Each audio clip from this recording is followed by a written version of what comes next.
प्रिय नेता श्री नवीन पट्टनायक को बिजू जनता दलर मीडिया सेल तरफ जाइकी गोटे सौजन्यमूलक साक्षात करिथिलु। से साक्षात रे विभिन्न प्रसंग रे आलोचना हेइतिला एवं ता सहित भी नवीन बाबू ओडिशा रे हेउथिबा विभिन्न समस्या जनसाधारणकर समस्या एवं वर्तमान सरकार रे ओडिशार जनसाधारण किपरि भाव में न्याय पाइबे तांकर हक पाइबे सेति पई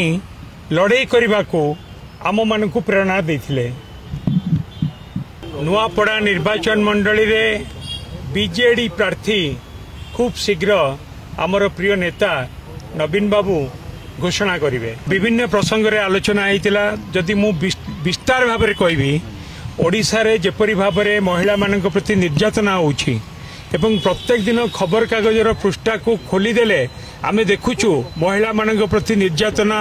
रेप मर्डर जो प्रकार रो महिला मानक प्रति निर्यातना होउछि आक्रमण होउछि जोटा कि चिंता भी करा जाय परिबनी सेपरि घटना आम लोकलोचन को आछि। चाषी भाई माने हताश है कि मुंडरे हाथ देकी बसचंती तांकु एपर्यंत सार मिलिला नाही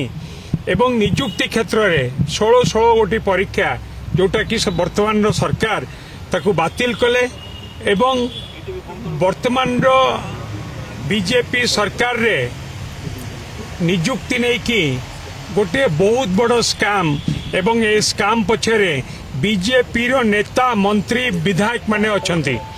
से माने चाहूचंती बीजेपी लोकन को चाकरी दबा पाई जोथि पाई कि से माने किपरि भाव में स्काम करके बीजेपी लोकन को चाकरी देबे ता पाई उद्यम करूचंती जा फल कि स्काम धरिछि एवं एते गुड़िए स्काम परीक्षा को लेकिन हेइछि प्रश्न पत्र लीक हेइछि से कथा आपण माने जानिचंती। सबु प्रसंग रे आमे हमर नेता को दृष्टि को आनिछु। पूर्वतन मुख्यमंत्री बिजू जनता दलर सभापति